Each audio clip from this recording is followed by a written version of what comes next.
দুধটা তো আমি আর তোমার বাবা তোমার বাবুর জন্য রেখেছি। নতুন বিয়ে করার পরে নতুন বউ যখন ঘরে আসে তখন নতুন নতুন শাশুড়ির মারা কিভাবে অত্যাচার করে তার জলজান্ত প্রমাণ এটা। আচ্ছা শাশুড়ি মারা, তোমরা কি নিজের মেয়ে ভাবতে পারো না? তোমাদের বাড়ির মেয়ে অন্য বাড়ির মেয়ে কি অনলাইন থেকে অর্ডার করে আনে নাকি? সেটাই তো বুঝি না। এই ভিডিওটা দেখলে তবে বাস্তব সত্য কথা তুলে ধরেছে। এটা যদিও বা ভিডিও ছিল, কিন্তু এটাই হচ্ছে প্রত্যেক বাড়িতে একই অশান্তি, শাশুড়ি বৌমার ঝগড়া। ভিডিওটা দেখো, তারপরে আবার কিছু কথা বলবো।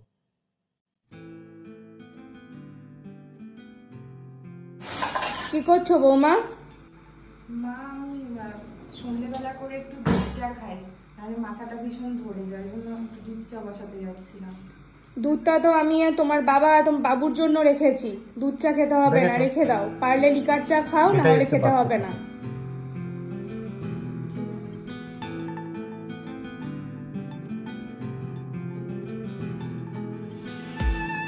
কি করছো বৌমা? দরজা বন্ধ করছো যে?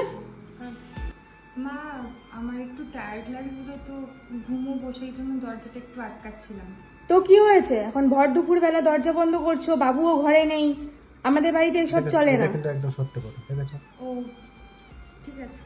সবকিছু মানিয়ে নেওয়ার পরেও আর এটা তো কালার কান, কি করছো বৌমা?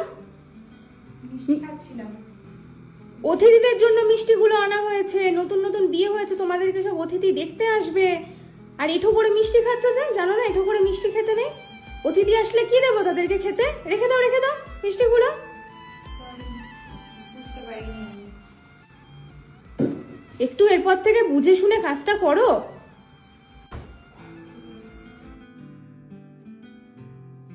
এত জোরে খিদে পেয়েছে।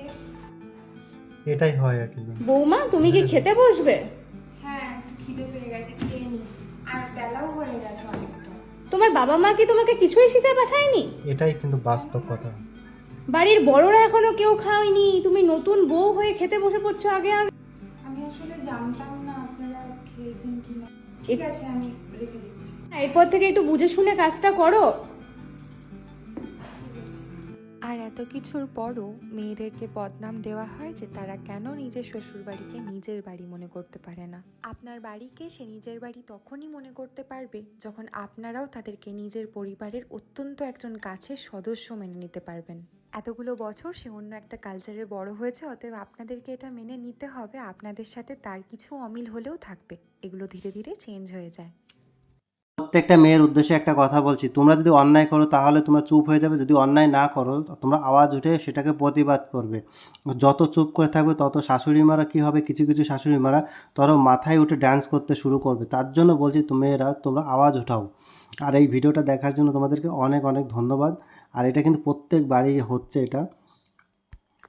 নতুন বিয়ে করে আসার পরে মেয়েদেরকে একটু শিখতে সময় লেগে যায়, তার মানে এই না যে তাকে উল্টোপাল্টা কথা শোনানো, যে এগুলো খাওয়ার খোঁটা দেয়া, এগুলো যদি কেউ করে তো অবশ্যই সেটাকে আইনত অপরাধ। আর তোমরা প্রত্যেকটা মেয়েকে বলছি যে তোমরা চুপ করে একদমই থাকবে না, যদি অন্যায় করো তো অবশ্যই চুপ করবে। তার ভিডিওটা দেখার জন্য অনেক ধন্যবাদ।